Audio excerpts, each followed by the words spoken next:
우리 좋아하는 분과 인사하겠습니다. 예수님은 그리스도입니다. 우리 한 번 더 인사드리겠습니다. 꿈이 있는 삶입니다. 오늘 제목을 가지고 한번 인사하겠습니다. 주님과 동행하는 순례자의 길입니다. 주님과 동행하고 계십니까? 예. 우리가 믿든지 안 믿든지, 내가 알든지 모르든지 우리 주님은 변함없이 이미 내가 태어나기도 전에 우리를 예정하셨고, 그리고 태어날 때부터 지금까지, 그리고 영원히 동행하십니다. 이 사실을 믿을 때 사실은 아무것도 문제되지 않습니다. 중요한 건 우리가 자꾸 그것을 잊어버리게 만드는 겁니다. 그래서 한 가지만 잊지 않으면 됩니다. 나는 혼자가 아니다. 주님이 나와 항상 변함없이, 사람은 삐지면, 화나면, 다투면 떠날 때 있고 갈라설 때 있는데 우리 주님은 그게 없어요. 그게 없어요. 내가 삐져도, 내가 화내도, 내가 기뻐도 슬퍼도 아무 상관없이 우리와 동행하시고 단 1초도 나를 떠나지 않고, 그렇죠? 나는 실수해도 하나님은 단 한 번도 실수하지 않고 변함없이 영원히 동행하십니다. 이게 우리의 영원한 능력입니다.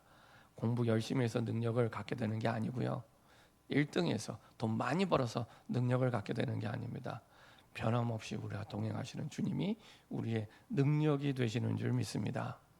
그렇죠? 그 영원한 축복 속에, 그리고 이 축복은 완전한 축복입니다. 부족함이 없는 축복입니다. 그 완전한 축복 속에 우리와 동행하고 계십니다. 한 달에 한 번 그 렘넌트 데이가 있습니다. 그때는 이제 특강이 있습니다. 특강. 근데 그 특강이 참 좋아요. 그래서 우리 성도들이 특강을 좀 들었으면 좋겠는데, 정말 영육간에 피가 되고 살이 되는 특강인데 안타까울 때가 많이 있습니다. 어제도 이게 특강이 있는 날이었는데 특강을 듣는데 이제 한 장로님이, 이제 젊은 장로님입니다. 40대 젊은 장로님이 특강을 하시는데, 특강이라기보다는 간증이었던 것 같아요. 듣는데 많이 공감하는 시간이었습니다. 맞네, 그렇지, 맞아, 이렇게 공감하는 이런 시간이었습니다. 이 장로님은 어느 현장에 있어도 이렇게 참 자랑스럽게 육신적으로는 스펙을 가진 분입니다. 서울대 졸업하셨고요, 서울대 경제학과 졸업을 하셨고, 그리고 좋은 또 증권 회사에 취직이 돼서 또 살다가, 보통은 이제 그 중요한 임원이 되는 길이라고 하는 해외 법인에, 그 증권 법인에, 또 해외 법인에 나가서 근무하게 되고, 그래서 해외도 오랫동안 살게 되고, 지금은 또 그 자녀들을 미국에 유학을 보내고 공부를 하고 있습니다. 그리고 다시 한국에 돌아와서 또 좋은 증권회사에 또 그 일을 하고 있습니다. 누가 보기에 세상 사람 보기에는 부족함 없는 것처럼 보이는데, 이분은 이제 고백하기를 그렇지 않다는 거예요. 너무 쉽지 않은 인생을 살아왔답니다. 그 중에 이제 그분의 자녀가 있었습니다. 딸이 둘이 있는데, 특별히 이제 첫째 딸이 너무 힘들었대요. 첫째 딸이 얼마나 힘들었냐? 진짜 힘들었대요. 그래서 이 딸 때문에 어느 정도 힘들었냐면은, 그 딸이 학교에 보내면 공부를 안 한대요. 공부를 안 한 정도가 아니라 숙제도 안 하고요. 본인은 엘리트잖아요. 엘리트 체질이 있잖아요. 그래서 굉장히 책임감 있고 성실하고 빈틈없고, 딸은 완전히 반대예요. 너무 허술하고 감정적이고, 학교에 보내놨는데 공부를 안 한 정도가 아니라 숙제도 안 하고, 근데 아무 느낌이 없는, 숙제를 안 하는데 전혀 부담스러워하지 않고 학교를 왔다 갔다 하는, 부모 입장에서 얼마나 힘들겠습니까? 그러다가 또 이제 너무 또 마음에 안 들면은 소리를 지르는데, 소리를 1시간씩 지른대요, 여자애가. 처음에는 부끄러웠대요, 딸이.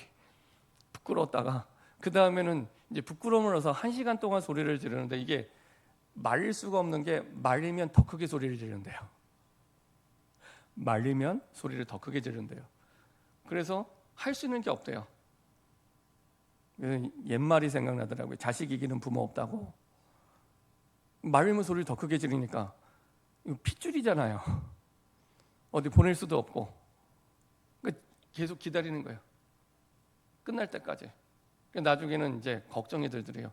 야, 얘가 이러다가 야, 아픈 게 아닌가. 이게 너무 계속 소리를 지르니까 여기서 끝나는 게 끝나지 않고 이 막 소리를 지른다는 것은 자기 마음대로 되는 게 없다는 얘기거든요. 소리라도 지르는 거예요. 뭐 공부도 안 되고 친구 관계도 안 되고 부모님은 보기 싫고 만사가 그냥 그런 상황. 그러니까 나중에 그냥 자해를 하는 거예요. 자해. 그냥 긋는 거예요. 긋는데 그 자해하는 사람의 심리가 그렇다 그러더라고요. 두 가지 심리가 있답니다. 하나는 이게 마음대로 안 되잖아요. 친구도 공부도 부모도 다 바꿀 수 없는 거예요. 안 되는 거예요. 근데 이 자해는 내가 할 수 있거든요. 그래서 한답니다. 자해하는 내가 컨트롤할 수 있는 그래서 한답니다. 그리고 또 하나는 이게 다 안 되는데 우리가 얼마나 마음이 힘들겠어요. 마음에 고통이 있잖아요. 마음에 고통이 있는데 이 마음의 고통이 굉장히 힘든데 육신의 고통을 느끼면 그때 잠시 마음의 고통을 잊어버린답니다. 그래서 자해를 한대요. 그래서 그럴 수 있겠구나. 그럴 수 있겠구나. 길이 없는 거예요. 내 마음대로 되는 게 없는데 공부도 일도 부모도 그 다음에 세상도 내 마음대로 되는 게 거기다가 뭐 본인 병도 있고 뭐 아토피도 있고 뭐 마음대로 되는 게 없어요.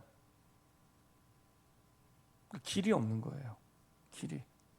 그 딸을 보는 부모 마음이 어떻게 되면 거기에 이제 야 기도해봐. 야 예배 드리면 돼. 그러면 기름을 붓는 겁니다. 더 크게 소리 지른대요. 그러니까 할 수 있는 게 아무것도 없어요. 그래서 처음부터 딸을 주님께 맡겼는데 그것도 한두 번이지 한 20년이 지났는데도 안 받게 더래요 딸이.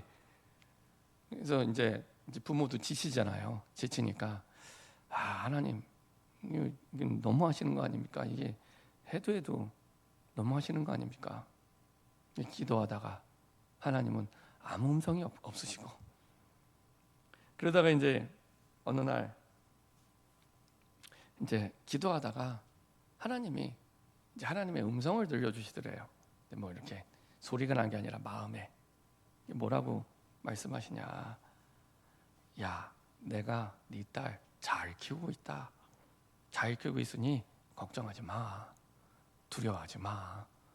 이렇게 하는 하나님의 음성이 들리더래요. 근데 신기한 건 진짜 이렇게 하나님의 음성을 듣고 나니까 본인이 평안해지더래요. 자녀가 바뀐 건 아무것도 없어요.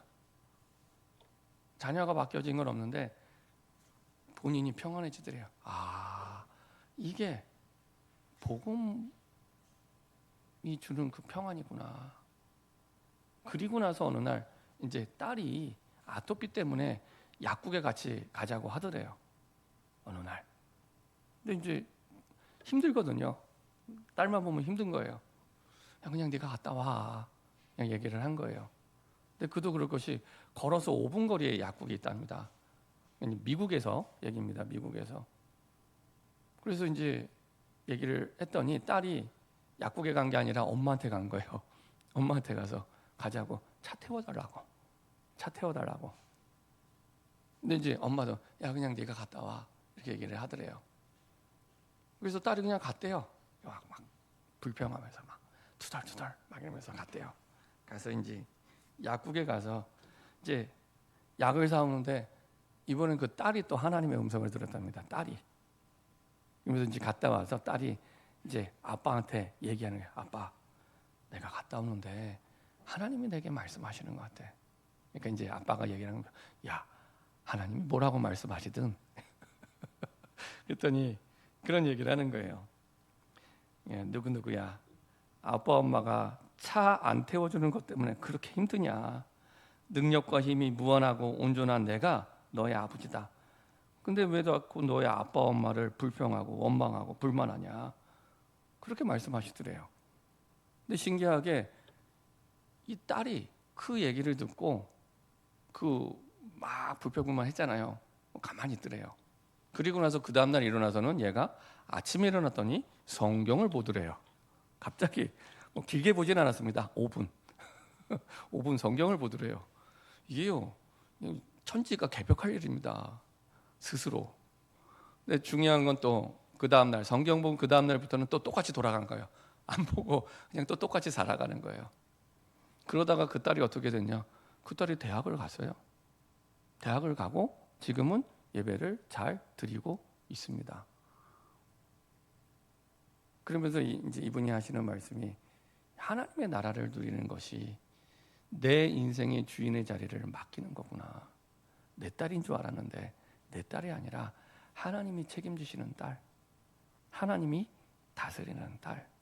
근데 우리는 눈에 보이는 그 현실만 보고 내 기준과 내 잣대를 가지고 생각하니 내가 힘들어지는 거예요. 하나님이 딸을 잘 키우고 있는데 내가 안 믿어지는 거예요. 안 믿어지는 거예요. 나중에 결론에 말씀드리겠지만 하나님의 나라가 뭡니까? 우리가 하나님의 나라, 하나님의 나라, 하나님의 나라 계속 들어오잖아요. 하나님의 나라가 도대체 뭐고 하나님의 나라가 도대체 언제 임하게 됩니까? 주인의 자리를 하나님께 내어드릴 때. 그렇죠? 내가 네 딸 다스리고 있어. 그렇죠? 그 주인의 자리를 내어드릴 때 하나님의 나라가 임하게 되는 겁니다. 그 사실이 믿어질 때 드러난 모양은 어렵고 이상하고 모자라고 부족해도 하나님이 다스리고 있음을 그 딸이 아니라 내가 믿어질 때 하나님의 나라가 임하게 됩니다. 그때 그걸 보고 복음을 누린다 이렇게 얘기합니다. 복음을 누린다. 복음을 막연하게 누리는 게 아니라 그렇게 누리시는 겁니다. 내가 주인 될수록 그분이 얘기하는 내가 딸 손 될수록 안 되더래요. 안 되더래요. 근데 그건 맞아요. 내가 손 될수록 안 돼요. 그냥 하나님의 계획이 있기 때문에. 근데 그 계획은요 항상 딸이 아니라 나에게 있습니다. 부모를 치유하고 부모를 바꿔가세요. 그리고 그것을 통해 딸을 성장시키십니다. 그 응답과 축복 속에 하나님이 인도하고 함께 하십니다. 바울이 우리 지난 주간에 이제 사도행전을 보면서 바울에게 뜻하지 않은 어려움이 왔습니다. 바울이 어디 놀러 가기를 했습니까? 아니면 바울이 어디 이상한 짓을 했습니까? 바울이 복음 전하는 사람인데 뜻하지 않게 사람들이 소요가 일어나고요. 사람들이 소동이 일어나서 군중이 일어나서 데모를 하는 거예요. 그것도 우상 숭배하는 사람들이 자기의 이익을 빼앗겼다고. 바울은 복음 전했을 뿐인데.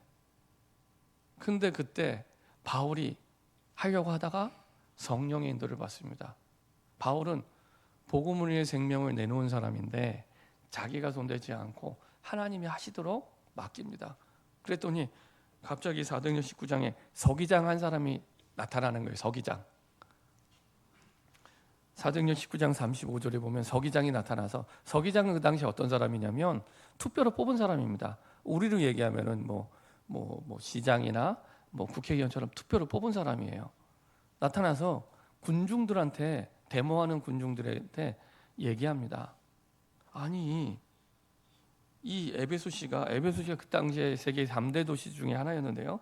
큰 아담이 제우스에게서 내려온 우상의 신전지기가 된 줄 누가 알지 못하냐. 야, 우리 도시가 완전 우상 도시야. 이렇게 얘기를 하는 겁니다. 근데 이 사람들이 잡아온 사람들, 바울의 친구들입니다. 동역자들. 이 잡아온 사람들이 신전의 물건을 도둑질하지도 않고 우리 여신을 비방하지도 않았는데 이러면 너희들 나중에 어렵게 돼. 이거 불법 집회야. 책망받을 일이 있어. 이렇게 얘기했습니다. 근데요, 그 2시간이나 소리를 지르는 군중들이요, 온데간데 없이 신기루처럼 사라져요. 다 흩어져요. 그리고 나서 오늘 20장 1절에 말씀이 나오는 겁니다. 소요가 그침에 군중들이 모여서 데모하다가 끝난 거예요. 근데 소요가 그치게 한 사람이 누구예요? 바울입니까? 하나님입니까? 하나님이시죠. 그렇죠? 바울이 손댄 게 아무것도 없어요. 하나님이 하셨어요. 중요한 건 하나님이 왜 하셨을까요? 이 왜 하셨는지 그 이유를 알아야 이 응답이 지금 나에게도 하나님의 역사가 됩니다. 왜 하셨을까요? 바울에게. 그 당시 사람들이 얼마나 많은데 하나님 왜? 성경을 보면 꼭 바울을 따라다니면서 역사하시는 것처럼 역사하세요. 왜 이런 역사를 하셨을까요? 바울은 자기 뜻대로 움직이는 사람이 아닙니다. 자기 계획대로 움직이는 사람이 아니고 형편 따라 사정 따라 움직이는 사람이 아니라 하나님의 사명 따라, 하나님의 꿈 따라 움직이는 사람이었습니다. 하나님의 뜻이 걸려있기 때문에 하나님이 완전히 책임지십니다. 벌떼처럼 일어난 군중을 하나님이 서기장 한 사람으로 딱 잠재우세요. 이게 하나님의 능력입니다. 우리가 하나님의 능력을 체험하고 싶으면 한 가지만 하시면 됩니다. 내가 지금 걸어가는 여정이 하나님의 뜻 속에 있는가? 하나님의 계획 속에 있는가? 그래서 하나님의 사명 속에 있는가?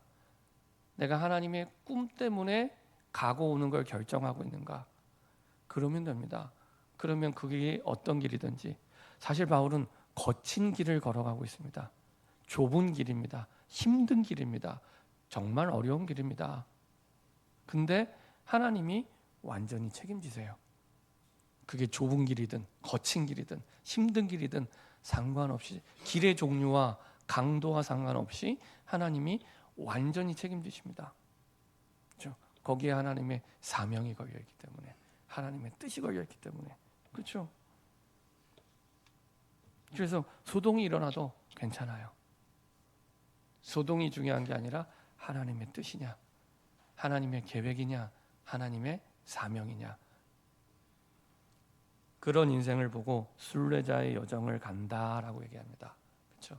순례자, 하나님의 뜻을 따라 인도받는 사람, 하나님의 사명이 걸려있는 그 사람, 하나님의 계획을 따라 가고 서는 걸 결정하는 사람. 그렇죠? 순례자입니다. 순례자의 여정을 걸어가는 겁니다. 순례자의 여정을 걸어가는 사람이 꼭 기억해야 될 세 가지가 있습니다. 첫 번째는 가는 걸음 속에 하나님은 반드시 제자와 교회를 세우십니다. 그게 바울의 여정이었습니다. 하나님이 가장 기뻐하는 우리 인생의 본론입니다. 본론. 우리가 직장에 나가서 일하고 밥을 먹고 잠을 자고 오늘도 숨을 쉬고 살아가는 우리 자식을 키우고 하는 모든 일의 본론. 제자를, 복음 전할 제자를 세우고 교회를 세우는 일입니다. 수요가 그침에 하나님의 뜻을 붙잡은 사람 반드시 승리합니다. 그렇죠? 바울이 가는 곳마다, 이게 처음이 아니었잖아요.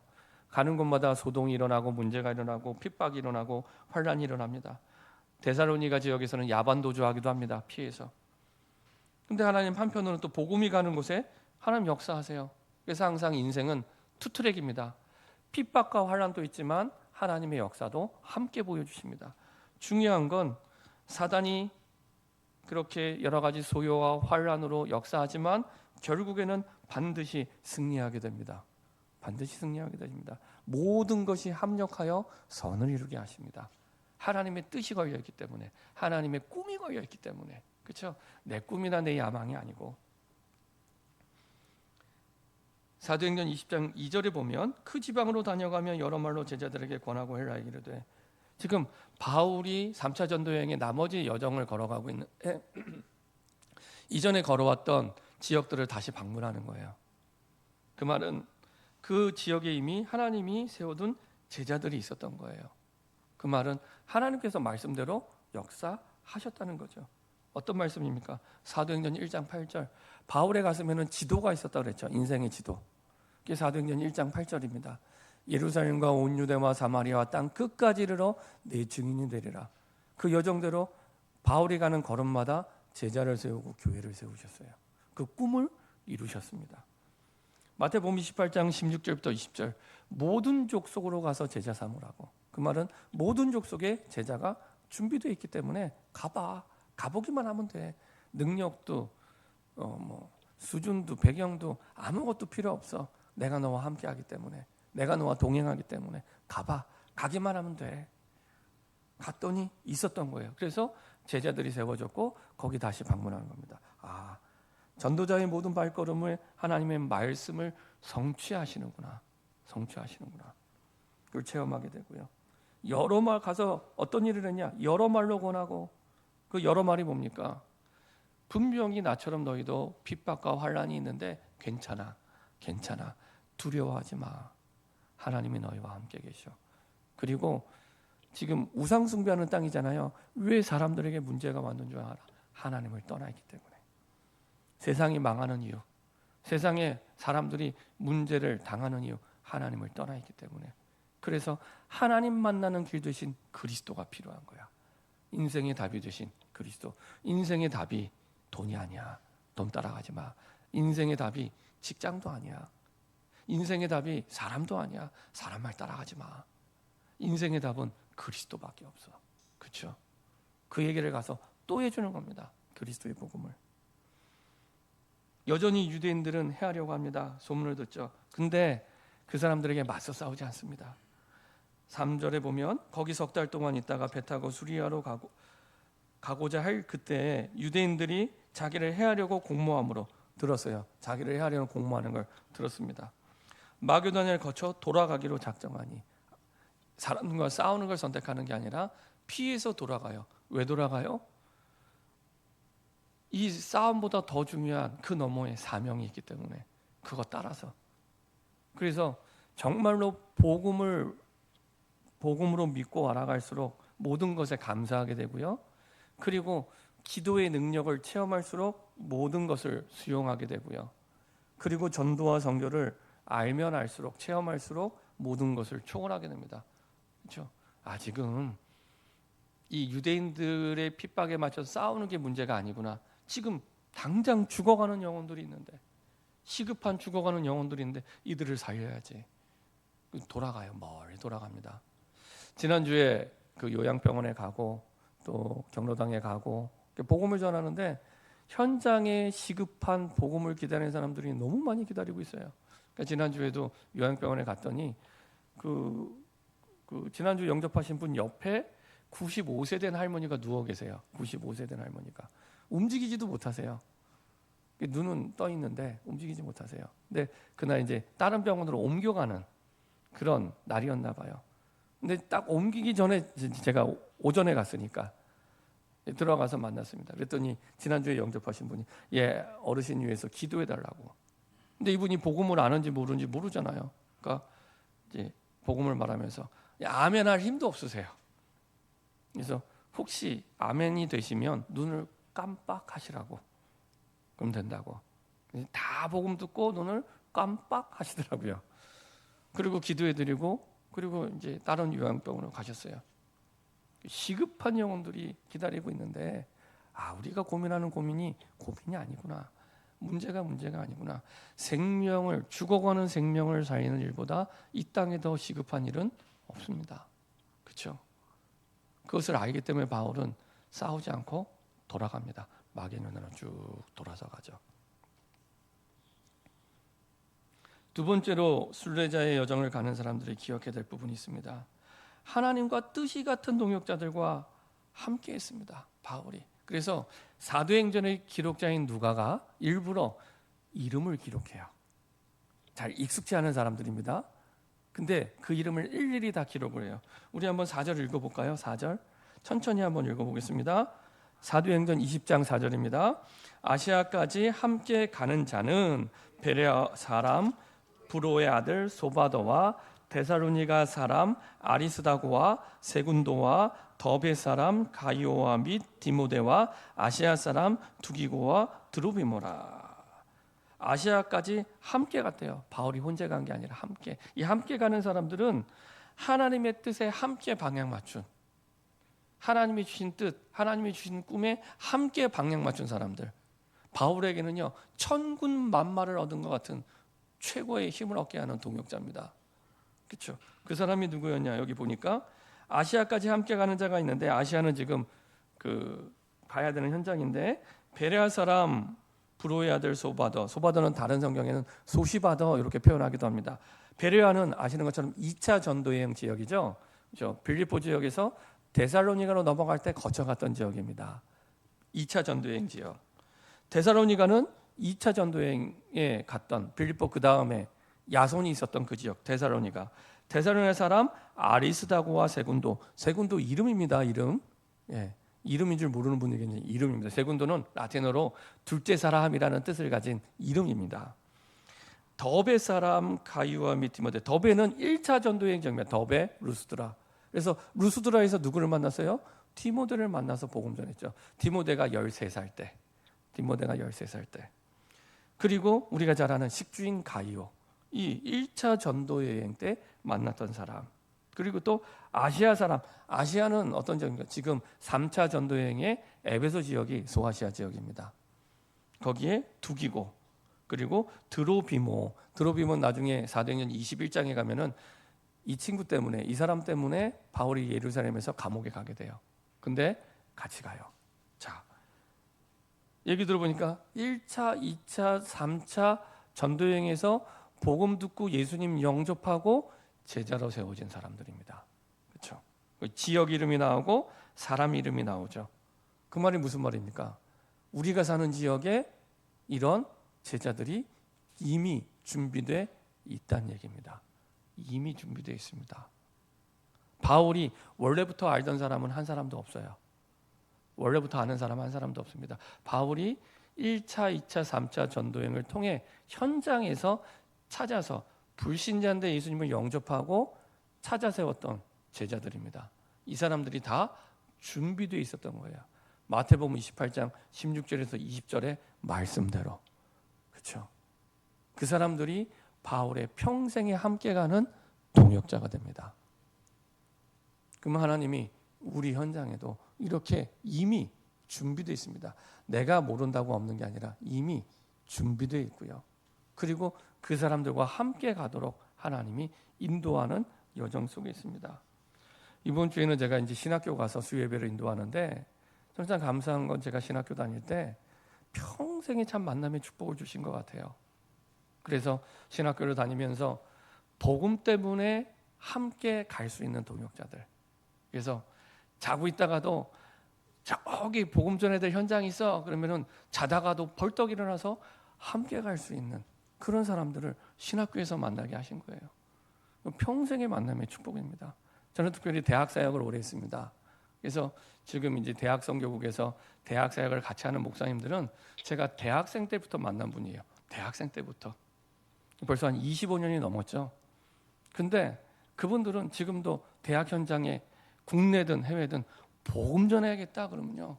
벌떡 일어나서 같이 갈 수 있는 분들입니다. 그런 만남을 가졌다는 게요. 평생의 축복입니다.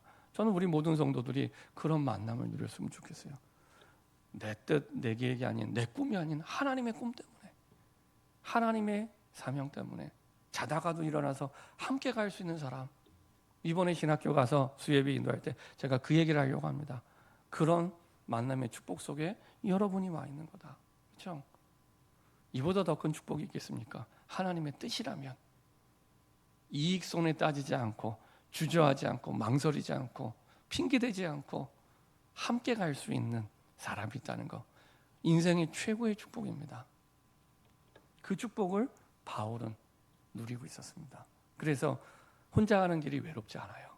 혼자가 아니기 때문에 함께 가는, 그것도 같은 하나님의 뜻과 비전을 가지고 같은 꿈을 가지고 같이 꿈꾸며 갈 수 있는 그런 동역자들이었습니다. 그렇죠? 세 번째로 순례자의 여정을 가는 사람들이 꼭 기억해야 될 부분이 있습니다. 이런 축복이 올 수밖에 없었던 것은 바울은 하나님과 동행하는 사람이었어요. 하나님과 동행하는 사람. 자, 먼저 20장 7절에 한번 볼까요? 20장 7절에 보면 그 주간의 첫날에 우리가 떡을 때려 하여 모였더니 바울이 이튿날 떠나고자 하여 그들에게 강론할새 말을 밤중까지 계속하며. 하나님과 동행하는 바울이었지만 사실은 뜻하지 않은 사건과 사고가 일어날 수 있습니다. 그때 이제 바울에게도 일어나게 된 거죠. 여기 말씀 보니까 그 주간의 첫날. 그 주간의 첫날이 언제일까요? 그 주간의 첫날. 유대인들은 안식일을 지키잖아요. 안식일을. 안식일을 지키는데 안식일이 보통 지금 우리 요일로 하면 금요일 저녁부터 토요일 저녁까지입니다. 금요일 저녁부터 토요일 저녁까지. 그러면 지금 그 주간의 첫날이라 하면 어떤 날이면 안식 후 첫날이에요. 안식 후 첫날 하면 떠오르는 날이 있죠. 마태복음 28장에 보면은 예수님이 부활하신 날이 안식 후 첫날입니다. 우리말로 하면은 이 날이 주일입니다. 주일. 오늘 같은 주일입니다. 그 성경에서 주일날 초대교회가 어떻게 예배드렸는지 그 상황을 볼 수는 굉장히 중요한 내용이 이 부분입니다. 그러니까 초대교회 때 주일날 사람들이 모여서 어떻게 예배드렸는지, 지금 오늘 이 사도행전 20장 7절 8절 쭉 내려가는 모습은 주일날 예배드리는 모습입니다. 초대교회가. 그래서 그 주간 첫날은 우리말로 하면 주일날 뭐 했냐? 떡을 때려 하여 모였더니 바울이 이튿날 떠나고자 하여 그들에게 강론할새 말을 밤중까지 계속하며 두 가지를 했어요. 하나님의 말씀을 나누고, 그리고 성찬이라고도 하고 애찬이라고도 하고, 성찬을 하기도 하고 애찬도 했어요. 우리가 지금 예배 드릴 때 가장 중요한 시간이 말씀 듣는 시간입니다. 사단은 이것만 빼앗는 거예요. 그러면 한 주간을 우리는 실패로 시작을 합니다. 그렇죠? 내가 능력이 없어서 실패하는 게 아니고요. 말씀을 잃어버리면 능력과 아무 상관없이, 가진 것과 아무 상관없이 실패로 한 주간을 시작하게 됩니다.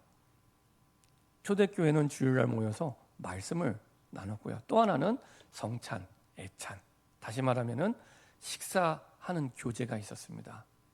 예수님이 제자들과 함께 떠나시기 한 달 전에, 돌아가시기 한 달 전에 최후의 만찬을 하셨던 것처럼 이 주일날 이 초대교회 사람들이 모여서 애찬을 하고 식사를 나누게 됩니다. 근데 이게 신앙생활의 중요한 부분입니다. 같이 식사를 한다는 건 많은 의미가 있습니다. 그냥 밥만 먹고 간다 그런 의미가 아닙니다. 이 식탁 교제를 통해 많은 신앙생활이 이루어지게 됩니다. 그래서 유대인들 같은 경우에는 유대인들이 안식일을 시작하고 마무리할 때 가장 중요한 시간이 그 안식일이 시작되는 금요일 날 저녁 시간입니다. 그때 반드시 같이 식사 자리에 모여요. 그걸로 안식일이 시작이 됩니다. 그 식사를 통해서 서로 소통과 교제가 이루어지게 됩니다. 이게 작은 부분이지만 그 시간을 통해서 중요한 응답과 힘을 얻게 됩니다. 한 40년 전에 이제 있었던 일이죠. 40년 전에 그 어떤 교회 이제 장로님이 70일을 작정하시고 이제 기도하는 중이었습니다. 70일을. 왜냐? 이제 50대 중반에 이 장로님이 암에 걸리신 거예요. 그래서 이제 암을 두고 병 때문에 와서 매일 저녁 교회에 와서 기도하는 거예요. 그러다가 어느 날은 이제 고등학생 한 명이, 그 교회 다니는 고등학생 한 명이 이제 교회 문을 열고 들어와서 기도한 겁니다. 너무 피곤하기도 하고 뭐 공부도 잘 안 되고 기도라도 해야겠다 하고 교회에 온 거예요. 그래도 그 생각이 얼마나 기특합니까? 저는 우리 모든 교인들이 다 그렇게 성전에 와서 기도하는 게 삶이 됐으면 좋겠습니다. 옛날에는 그런 분들이 많이 계셨어요. 제가 주일학교 다닐 때 늘 교회를 왔다 갔다. 이제 고등학생이, 우리 후대들도 그렇게 자라났으면 좋겠어요. 교회 와서 기도하는데 이제 본인은 너무 피곤한 거예요. 그래서 기도하다가 자버렸대요. 기도하다가. 근데 너무 푹 잔 거예요. 너무 푹 자서 얼마나 많이 잤냐. 그 다음날 새벽 기도할 때까지 잤어요. 기도 안 하고 그냥 자버린 거예요. 그리고 이제 본인은 학교 갔죠. 근데 나중에 이제 장로님이 간증을 하시더랍니다. 이 장로님이 매일 저녁마다 기도하시는데 이제 그런 기도했대요. 매일 밤마다 기도하는데 혼자 기도하는 거예요. 이분이 기도하다가 외로우셨나 봐요. 하나님, 내가 매일 밤마다 기도하는데 너무 외롭습니다. 하나님, 나에게 기도할 동역자를 보내달라고, 함께 기도하는 동역자를 보내달라고 일주일 내내 기도하셨대요. 그러니까 암을 위해서, 병을 위해서 기도한 게 아니라 얼마나 외로우셨으면 나에게 기도의 동역자를 붙여달라고 일주일 내 기도하는데, 그때 마침 문 열고 들어온 게 그 학생이더래요. 근데 와서 뭐 한 게 있습니까? 와서 기도하다가 조금 졸다가 자버린 거예요. 근데 이분에게는 그게 그렇게 큰 힘이 된 거예요. 이야, 일주일 동안 내 기도에 하나님이 응답을 주셨구나. 확신이 온 거예요. 그래갖고요, 이 학생은 여기서 자고 있는데 본격적으로 힘을 내서 기도했답니다. 막 확신 가지고, 야, 하나님이 내 기도에 응답 주셨구나. 이분이 그 위기에서 벗어나게 됩니다. 우리가 하는 작은 부분이 내가 볼 때는 별거 아닌 것처럼 보여도 사실은 많은 사람에게 힘이 될 수 있습니다. 그렇죠? 초대교회는 그렇게 매주일 모여서 말씀을 듣고 애찬을 나누고 같이 소통하는 이런 시간을 가졌습니다. 그 시간을 통해 많은 성도들이 힘을 얻고 생명을 얻기도 하고 또 믿음이 회복되기도 합니다.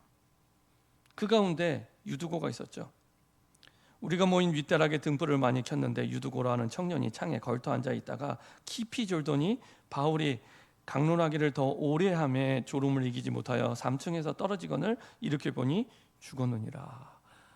주일날 예배 시간에 말씀 듣다가 되게 졸렸나 봐요. 되게 졸렸는데 바울이 아랑곳하지 않고 더 오래 말씀을 전했대요. 결국에 졸음을 이기지 못하고 3층에서 떨어져서 죽었어요. 이건 보통 사건이 아닙니다. 제가 전에 섬기던 교회에서는 진짜 주일날이 아니죠. 주일날은 아니었어요. 교회에서 사람이 죽은 일이 있었어요. 교회에서. 그것 때문에 교회가 한동안은 굉장히 어려웠습니다. 그러니까 그 교회는 이 본당이 되게 높아요. 본당이 높다 보니까 이 등을 갈아야 되는데 등을 가는데 이게 쉽지가 않은 거예요. 근데 이제 그 등을 갈기 위해서 집사님 한 분이 이제 사다리에 올라가서 이제 등을 갈다가 떨어지신 거예요. 그래갖고 그것 때문에 교회가 한동안 굉장히 어려웠습니다. 근데 이렇게 갑자기 어려운 일이 생길 수도 있잖아요. 그때 많은 사람들은 이렇게 일을 처리합니다.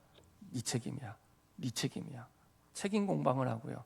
그리고 네가 맞아, 네가 틀렸어. 그거 얘기하고요. 심지어는 어떤 사람 또 착한 사람은 자책을 해요. 나 때문이야. 바울이 자책하면 얼마든지 자책할 수 있었겠죠. 내가 두기고가 졸 때 알아봤어야 되는데, 두기고가 졸고 있을 때 내가 설교를 그만하고 내려왔어야 되는데, 두기고가 졸고 있는데 설교를 길게 하는 바람에 드디어 두기고가 떨어져 죽었구나. 이렇게 자책할 수도 있잖아요. 내가 설교를 조금만 짧게 했더라도 이 두기고가 졸다가 깨어나서 집에 갔을 텐데 자책할 수 있잖아요. 근데 성경에 보니까 어떻게 바울이 대처했습니까? 10절 같이 한번 읽어보겠습니다.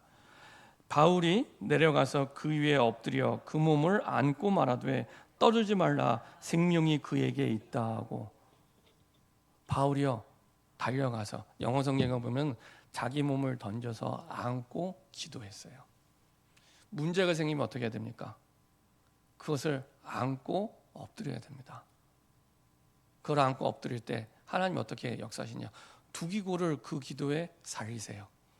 바울 때문에 그 두기고가 죽었는데 살아나게 됩니다. 살아나게 됩니다. 근데 살아난 것보다 더 중요한 건 그 다음입니다. 어떻게 됐습니까? 12절에 보면 사람들이 살아난 청년을 데리고 가서 적지 않게 위로를 받았더라. 바울의 설교를 한참 들었잖아요. 주일 설교를. 그걸 이제 말로만 들은 게 아니라 시청각 교육이 된 거예요. 이야, 복음의 능력이 어마어마하구나. 죽은 자를 살리는 걸 본 거예요. 그 복음의 능력을 본 거예요. 평생 잊을 수 없는 복음의 각인이 됐겠죠.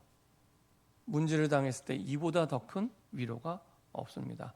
다시 말하면 죽은 자를 살리는 응답보다 더 큰 위로가 없습니다. 그렇죠? 성경은 죽은 자를 살린 걸 위로라고 얘기하지 않고 죽은 자를 살린 것 때문에 하나님이 그 사람들을 위로하는데 죽음에서 생명으로 살리는 그 능력을 보여주신 거예요. 이게 가장 큰 위로와 힘이 됩니다. 그렇죠? 그리고 바울은 또 갈 길을 가게 됩니다. 바울이 이걸 어디서 배웠을까요? 바울은 구약 성경에 능통한 사람입니다. 구약 성경에 보면 죽은 자를 살리는 사건이 몇 번 나옵니다. 엘리야가, 그렇죠? 그리고 엘리사가 죽은 사람을 살립니다. 과부의 아들을 살리고, 그렇죠? 그리고 또 어떤 여인의 아들을 살리게 됩니다. 그렇죠? 그때도 똑같아요. 달려가서 안고 기도합니다. 그리고 그 말씀대로 기도했더니 하나님이 죽은, 정말로 육신으로도 죽은 이 유두고를 살리게 됩니다. 여담이지만 유두고의 그 이름의 뜻이요 럭키보이입니다. 럭키보이, 행운아, 이 원래 이름의 뜻이 행운아라는 뜻이에요. 원래 이름의 뜻이. 하나님 볼 때 이 친구는 진짜 행운하구나, 이런 생각을 하게 됩니다. 이런 응답과 축복을 하나님이 보게 하시고요. 그리고 다시 이제는 바울의 여정을 가게 됩니다. 자, 13절 한번 읽어보겠습니다. 13절. 우리는 앞서 배를 타고 아소에서 바울을 태우려고 그리로 가니 이는 바울이 걸어서 가고자 하여 그렇게 정하여 준 것이라. 지금 계속 바울의 소소한 일상을 지금 말씀드린 겁니다. 우리가 보통 성경에서 잘 안 읽는 부분인데 바울의 계속 소소한 일상, 바울이 어디를 거쳐가고 누구를 만났고 어떤 일이 있었고 이런 일상을 얘기하는데, 이번에는 아소라는 지역을 가는데 바울이 있는 곳에서 대부분 같이 가는 친구들은 배 타고 가는데 본인만 걸어가더래요. 우리 같으면 그 거리가 짧은 거리가 아니거든요. 실제로는 약 20마일 정도 됩니다. 한국의 키로수로 하면은 한 32km 정도 돼요. 32km면요. 저희 집이 경기도 광주 신현동에 있거든요. 집에서 교회까지가 약 10km입니다. 10km. 10km를 3번. 그를 걸어서. 그러니까 이틀 꼬박 걸어가야 될 거리예요. 근데 편하게 배 타고 가면 되잖아요. 근데 친구들은 배 타고 보내고 본인은 걸어가요. 왜 걸어갔을까요? 왜 걸어갔을까요? 두 가지 이유가 있습니다. 하나는 지금 죽은 사람을 살렸잖아요. 사람들이 어떻게 보겠습니까? 이야, 이거 예수님 아니야? 예수님? 죽은 사람을 이건 진짜로 살린 거잖아요. 엄청난 기적의 능력이 나타난 겁니다. 거기에다가 그 전에 에베소 3차 전도 여행에서는 전도 운동의 절정, 너무 많은 사람들이 우상을 버리고 태우고 돌아왔어요. 얼마든지 교만해질 수 있고 들뜰 수 있고, 그렇죠? 그렇게 할 수 있는데 다시 사람들을 떠나보내고 하나님을 독대하는 시간을 갖습니다. 큰 응답 뒤에 오히려 크게 넘어질 수 있는데 다시 하나님과 독대하고 하나님과 함께 기도 속으로 가요. 그리고 걸어가잖아요. 늘 본인이 하던 대로 걸어가면서 마을을 지나갑니다. 하나님이 기회 주어지는 대로 복음을 전합니다. 두 가지를 하는 겁니다.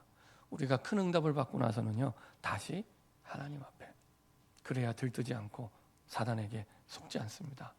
그래서 다시 기도로 하나님과 함께하는 여정을 다 보내고, 본인에게 얼마나 귀에 즐거운 말을 할 수 있겠어요. 다 보내고 하나님과 독대하는 임마누엘의 시간, 또 복음을 누리게 됩니다. 그리고 기회가 주어지는 대로 다시 겸손하게 복음을 전합니다. 이렇게 바울은 복음을 누립니다. 결론입니다. 주님과 동행하는 길이 가장 행복한 길입니다. 저는 우리 모든 성도님들이 혼자가 아니고 주님과 동행하는 길이 있음을 저는 믿습니다. 그래서 하나님과 함께 동행하는 길 어떻게 가면 되겠습니까? 항상 시작과 끝은 예배입니다. 항상 예배를 통해 선포되는 말씀을 하나님의 말씀으로 들으면 그 여정의 시작과 끝 하나님이 완전히 책임지십니다. 이걸 보고 우리는 예배에 승리했다라고 얘기합니다. 예배에 승리한 사람. 데살로니가전서 2장 13절 한번 보도록 하겠습니다. 데살로니가전서 2장 13절.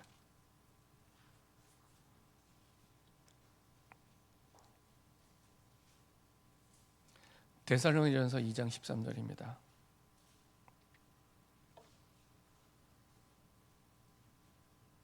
같이 한 목소리로 합독하겠습니다.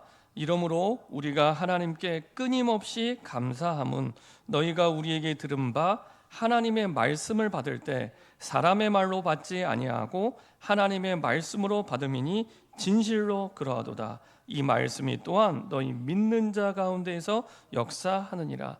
이걸 누가 썼어요? 바울이 썼습니다. 바울이 가장 칭찬했던 데살로니가 교회, 칭찬받는 이유가 중요하다고 말씀드렸죠. 이유를 알아야 내 응답이 됩니다. 이유가 뭐냐? 하나님의 말씀을 받을 때 사람의 말로 받지 않고 하나님의 말씀으로 받았다는 거예요. 그래서 바울이 그렇게 입이 마르게 칭찬했던 데살로니가 교회가 됩니다. 믿음의 역사, 사랑의 수고, 그 응답이 있던 교회. 그렇죠? 너희 믿는 자 가운데 역사하는 교회. 바울이 이렇게 말씀한 겁니다. 그래서 말씀을 통해 내 인생에 답을 찾게 되고요. 그 답이 뿌리 내리고 새겨지게 되고요. 그리고 확정하고 한 주간을 시작할 때 순례자의 승리하는 여정, 가는 여정 속에 죽은 자를 살리는 여정이 시작됩니다. 그리고 그 답을 가지고 6일 동안 기도의 여정을 걸어가는 겁니다. 그 답을 가지고. 주일 예배 실패하면 6일이 실패될 수밖에 없습니다. 6일의 여정 동안 그 언약을 통해 그 답을 가지고 가는 거죠. 기준이 어디 있냐? 하나님의 나라가 임하는, 내 가는 현장에, 내가 만나는 사람에, 내 직장에 하나님의 나라가 임하는 그 기준을 두고 기도하는 겁니다. 하나님의 나라가 언제 임한다고요? 내 인생의 주인 되신 하나님께, 그리스도께 주인의 자리를 내어드릴 때 하나님이 내 인생을 완벽하게 다스리고 있구나, 그 믿음을 가질 때 내어드릴 수 있습니다. 그때 하나님의 나라가 임하게 되고 그것을 보고 우리는 복음을 누린다고 고백을 하게 됩니다. 그래서 정말로 복음만 누리시면 됩니다. 그러면 하나님께서 완벽하게 역사하심을 체험하게 됩니다. 그때부터 미래가 보여요. 하루살이 인생처럼 오늘만을 위해서 아둥바둥 살아왔는데 이제는 미래가 보여요. 현실이 어려우면 미래가 보이지 않습니다. 내가 힘이 생기니까요, 미래가 보이기 시작합니다. 하나님의 비전을 보고 꿈을 보게 됩니다. 그 꿈을 따라 가게 되죠. 하나님이 교회에 주신 비전과 꿈이 있습니다. 주의 교회를 통해 전 세계 237 나라와 5천 종족을 살리는 다민족을 살리는 꿈. 그래서 교회는 다민족의 뜰이 준비되어야 됩니다. 그리고 세상의 병든 자를 살리는 꿈. 그래서 기도의 뜰이 있어야 됩니다.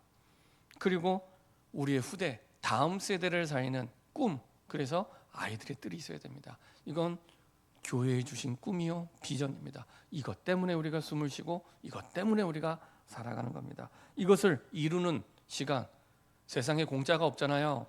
여기 우리가 시간을 드려야죠. 금요일, 토요일, 주일, 그렇죠? 그 시간을 이것을 위한 시간으로 내가 내어드리는 겁니다. 그리고 어떤 방법으로 그 꿈이 이루어집니까? 묵상. 하나님이 주신 말씀을 내가 묵상할 때 하나님이 이루시게 합니다. 그 축복과 시작, 우리의 인생의 주인의 자리를 내어드리고 하나님의 나라를 누리는, 진짜 복음을 누리는 그 누림 속에 시작이 됩니다. 이런 축복과 응답이 저러분들에게 새롭게 시작되기를 소원합니다.